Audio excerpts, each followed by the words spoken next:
अस्सलाम वालेकुम, मैं हूं डॉक्टर इरफान अहमद। आप सबको खुश आमदीद। इस वीडियो में हमारे पास एक ACL सर्जरी के पेशेंट है जिनको 1 हफ्ता हुआ है।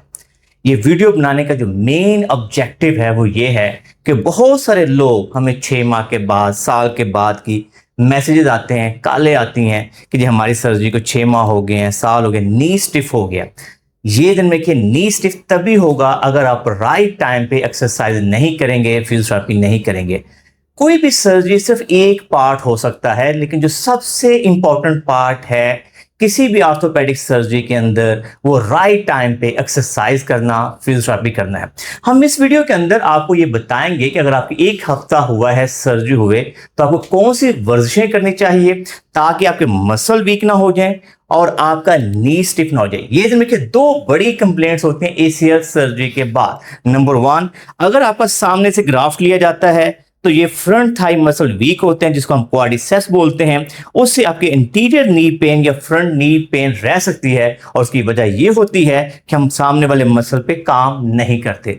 नंबर 2, आपका जो दूसरा बड़ा मसला होता है कि जब हम कहते हैं टांग मोड़े, टांग नहीं मुड़ती, नी स्टिफ हो जाता है। तो ये दोनों मसलों को कैसे हैंडल करना है वीडियो के नेक्स्ट पार्ट में हम बताते हैं। वीडियो के इस पार्ट के अंदर सबसे इंपॉर्टेंट चीज मैं आपको बताने जा रहा हूं वो ये है कि लोगों को सामने वाला जो मसल है इसको एक्टिवेट करना नहीं आता। सबसे बड़ा मसला होता है कि यहाँ पे सर्जरी होती है, कट होती है, पेन होता है, तो ये सामने वाला मसल इनहिबिशन में चला जाता है। समझिए कि इस मसल को डिम लाइट मिल रही होती है।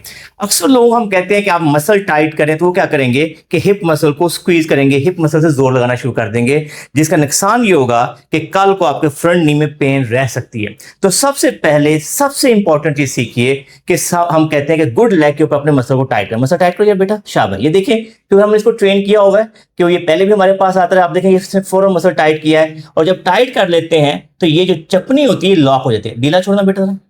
अब देखिए इसी का मसल ढीला है, काम नहीं कर रहा, ये चपनी हिल रही है। मसल टाइट करो बेटा, तो ये देखेंगे चपनी लॉक हो। ये बड़ा सिंपल सा टेस्ट है जिसका मतलब ये कि फ्रंट थाई मसल बेहतर तरीके से काम कर रहा है। अब यही चीज हमने इसको ऑपरेटेड लेग पे बताना है। अब बेटा फ्रंट थाई मसल टाइट करो, टाइट करो, छोड़ो।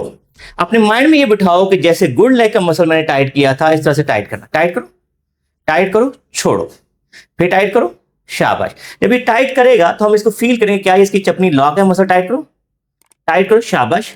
तो इसने कुछ हद तक टाइट कर लिया। लेकिन जिन लोगों को ये समझ ना आए कि ये कैसे टाइट होगा तो उसका तरीकेकार ये होता है कि हम पेशेंट लॉन्ग सिटिंग में आके बैठ जैसे। वजह ये होती है कि जब हम लेके कर रहे होते हैं तो कई दफा हम हिप से जोर लगा रहे होते हैं, हमें पता लगता है कि ऐसी मसल काम करे, ऐसा होता नहीं है। उसको आइसोलेट करने के लिए लॉन्ग सिटिंग में बैठ जाए, मसल टाइट करें, छोड़े, मसल टाइट करें, छोड़े। क्योंकि अब मसल आपको नजर भी आ रहा है और हिप के ऊपर वजन पड़ गया है तो लिहाजा हिप जो यूज ही नहीं होगी। मसल टाइट करें, छोड़े, मसल टाइट करें, छोड़े, और मसल टाइट करो।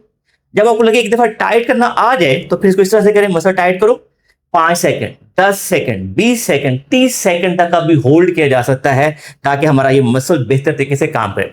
नॉर्मली हम अपने पेशेंट कहते हैं कि 10/2, 10/3 रेपिटेशन दिन में 3 से 4 दफा एक्सरसाइज को जरूर करें। नंबर 2, इसके अंदर जो वेरिएशन होती है, हम अपने पेशेंट नी को हल्का सा बेंड करके हम कहते हैं घुटने को नीचे प्रेस करो। नीचे दबाओ बेटा, नीचे दबाओ, नीचे दबाओ जोर से, शाबाश। फिर नी को नीचे प्रेस करो। तो एक दूसरी बड़ी जबरदस्त एक्सरसाइज है जिससे आप अपने फ्रंट नी मसल को स्ट्रांग कर सकते हैं, एक्टिवेट कर सकते हैं। इसको हम नी आइसोमेट्रिक्स बोलते हैं। इसको करने के लिए कोई फैमिली मेंबर हेल्प कर सकता है, नहीं तो छोटा सा टॉवल रोल करके सिंपल नी के नीचे रखा जा सकता है और नी प्रेस करो, नी प्रेस करो, नी प्रेस करो, शाबाश। तो ये हमारी नंबर 2 एक्सरसाइज इस फॉर्म में आ जाती है। नंबर 3 एक्सरसाइज, अब हमें ये समझ आ गई कि इसका फ्रंट मसल सही काम कर रहा है। हम कहेंगे एक गुड लेग को बेंड कर लो, पांव खींचो, नी प्रेस करो, टांग को बिल्कुल सीधा ऊपर उठाओ। जब आपकी टांग इस तरह से उठे कि उसमें कोई लैग ना आए तो फिर हम अपने पे एनकरेज करते हैं कि इस एक्सरसाइज को करो। वहां पे जाके 5 तक काउंट करेगा, 5, 4, 3, 2, 1 और फिर वापस लेके जाए। तो ये 3 एक्सरसाइज, सिर्फ 3 एक्सरसाइज, ज्यादा ना करें, सिर्फ 3 एक्सरसाइज करेंगे तो सामने वाले मसल आपके स्ट्रांग रहेंगे। पहले 4 से 6 हफ्तों के अंदर जो आपके फ्रंट नी मसल की एक्टिवेशन होनी चाहिए, परफॉर्मेंस होना चाहिए, अब ये करते रहेंगे तो कभी भी आपके सामने वाले घुटने के हिस्से में दर्द नहीं आएगी। वीडियो के इस पार्ट के अंदर हम नी बेंडिंग की अहमियत को उजागर करेंगे। ये ध्यान रखिए, 1 हफ्ता हो गया है, आपने नी बेंडिंग की इजाजत नहीं मिली। यूजुअली ऑर्थोपेडिक सर्जन समझते हैं कि पहला हफ्ता हम नी बेंडिंग ना करवाएं ताकि वूंड हीलिंग हो जाए। अब हफ्ता हो गया, आपको नी बेंडिंग की इजाजत मिल गई है, तो यहाँ पे मुश्किल तरीन पार्ट क्या है जिससे आपको लड़ना पड़ता है, वो है पेन। ये ध्यान रखिए कि अगर आप पेन की परवाह ज्यादा करेंगे तो फिर आप फंस जाएंगे। पेन को रिस्पेक्ट दें, अपनी लिमिट्स को जरूर टच करना है। तो सबसे पहले नी बेंडिंग करने के लिए जबरदस्त जो टेक्निक है, हम अपने पिछले टांग को बेंड करें, फर के फोल्ड करें। अभी देखेंगे क्योंकि अभी पहला दिन है जब इसकी नी बेंडिंग करवा रहे हैं, तो ये तकरीबन 20-30 टांग मोड़ रहा है। अब यहां तक इसने जब मोड़ी है तो हम क्या करेंगे कि सिर्फ 1 से 2 सेंटीमीटर आगे लेके जाएंगे और कोशिश करें, हाँ भाई पहली रेपिटेशन में 2 से 3 सेंटीमीटर आगे चला गया, इज अ गुड साइन। ठीक है, तो ये बड़ा सिंपल सी अप्रोच है कि हील स्लाइड के साथ नी बेंडिंग करवा सकते हैं। फिर नी बेंडिंग करो बेटा, मोड़ो। पहले वो जितनी अपनी एफर्ट लगा सकता है लगाएगा। वेरी गुड, शाबाश।